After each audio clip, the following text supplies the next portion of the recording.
हनुमान जी के जन्म का कथा हम कहने जा रहे हैं। मंगल भवनय मंगलहारी द्रवहु सुदशरथ अजीर बिहारी। हर अमंगल को हरने वाले, हर काम को मंगलमय करने वाले प्रभु श्री राम जी को मैं प्रणाम करती हूँ। चैत्र शुक्ल 15 मंगलवार के दिन अंजना के गर्भ से भगवान शंकर ने वानर रूप से अवतार ग्रहण किया था। अंजना और केसरी के आनंद की सीमा न रही। शुक्ल पक्ष के चंद्रमा के समान दिन प्रतिदिन बढ़ते हुए बालक का लालन पालन बड़े ही मनोयोग से होने लगा। अंजना कहीं जाती तो उन्हें अपने हृदय से सटा लेती। केसरी बालक को अपनी पीठ पर बैठाकर छलांगे भरते और अपने शिशु को आनंदित देखकर स्वयं आनंद मग्न हो जाते। एक दिन बच्चे को घर पर छोड़कर अंजना कहीं फल फूल लेने के लिए चली गई। केसरी पहले ही से बाहर गए हुए थे। बालक घर में अकेला था और उसे भूख लगी हुई थी। उसने इधर उधर देखा पर उसे कोई चीज न दिख मिली। अंत में उसकी दृष्टि सूर्य पर पड़ी। प्रातः काल का समय था।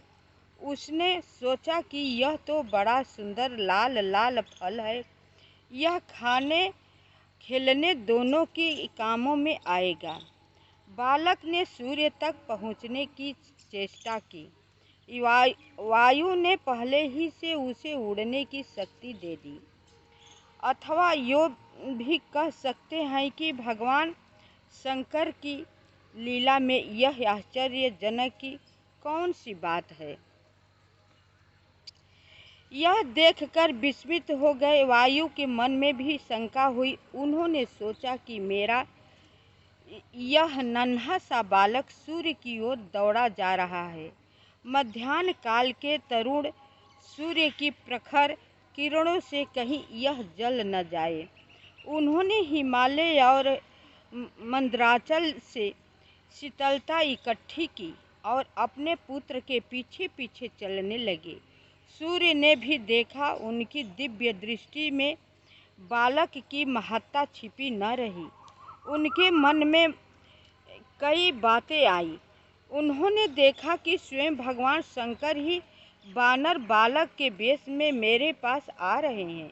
यह बात भी उनसे छिपी न रही कि मेरे पितृ तुल्य वायु देव के आशीर्वाद से ही इस बालक का जन्म हुआ है और वे स्वयं इसकी रक्षा करने के लिए आ रहे हैं।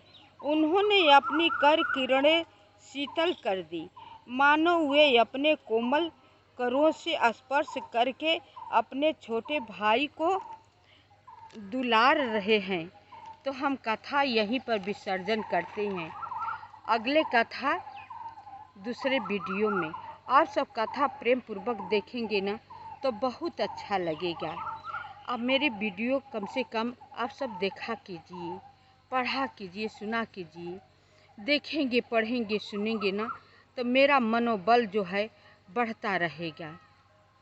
यही मुझसे आप सबसे प्रार्थना है। अथवा जगत पिता शंकर को अपने पास आते देखकर उनका स्वागत करने लगे। यह बालक सूर्य के रथ पर पहुंच गया, उनके साथ खेलने लगा। उस दिन था ग्रहण। अपना समय जानकर राहु सूर्य को ग्रसने लगे आया। उसने देखा कि एक वानर बालक सूर्य के रथ पर बैठा हुआ है। पहले तो राहु ने कोई परवाह न की, पहले की भांति ही सूर्य पर टूट पड़ा। परंतु जब बालक के कठोर हाथों से वह पकड़ लिया गया तब वह भयभीत हो गया और किसी प्रकार अपने को छुड़ाकर भागा। वह सीधे देवराज इंद्र के पास गया और किसी प्रकार अपने को छुड़ाकर भागा। उसने जाकर इंद्र से कहा, देवराज, आपने सूर्य को ग्रसने का अधिकार मुझे दिया है, क्या अब आपने किसी दूसरे को भी यह अधिकार दे दिया है? इंद्र की समझ में यह बात न आई। उन्होंने राहु को डांटकर फिर सूर्य के पास भेजा। दोबारा राहु के जाने पर बालक को अपनी भूख की याद आ गई।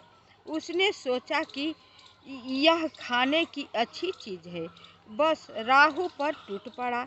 राहु उस बालक के तेज से डर गया और अपनी रक्षा के लिए इंद्र को पुकारने लगा।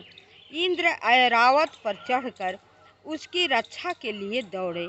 ऐरावत को देखते ही बालक ने राहु को छोड़ दिया और वह उसे एक अच्छा सा फल समझकर पकड़ने के लिए दौड़ा। अब इंद्र ने डरकर अपना वज्र फेंका, जिससे बालक की बाईं हनु टूट गई। बालक घायल होकर पहाड़ पर गिर पड़ा और छटपटाने लगा। आयुदेव बालक को उठाकर गुफा में ले गए। उन्हें इंद्र पर बड़ा क्रोध आया और उन्होंने अपनी गति बंद कर दी। वायु के बंद हो जाने से सब काठ शरीर सरीखे हो गए। त्रिलोक में कोई हिल डुल नहीं सकता था। सबकी सांस बंद हो गई। देवता लोग घबराए। इंद्र दौड़े हुए ब्रह्मा के पास गए। उसी क्षण ब्रह्मा पार्वती की उस गुफा में आए और अपने हाथों से बालक का स्पर्श करके उसे जीवित कर दिया। बालक प्रसन्नता के साथ उठ खड़ा हुआ। वायुदेव बड़े प्रसन्न हुए और उन्होंने सारे जगत में प्राण संचार कर दिया। ब्रह्मा ने देवताओं से कहा कि यह बालक साधारण नहीं है, यह देवताओं को कार्य साधन करने के लिए ही प्रकट हुआ है, इसलिए यह उचित है कि सब देवता इसको वरदान दे। इंद्र ने कहा, मेरे वज्र के द्वारा इसकी हनु टूट गई है, इसलिए आज से इसका नाम हनुमान रहेगा। उसी से भगवान का, हनुमान जी का हनुमान नाम रहा। तो आप सब याद करिएगा, मेरी वीडियो कृपा करके पूरा देखा कीजिए और पूरी तरह से पढ़ा कीजिए, क्योंकि मेरा मनोबल जो है बढ़ता रहे।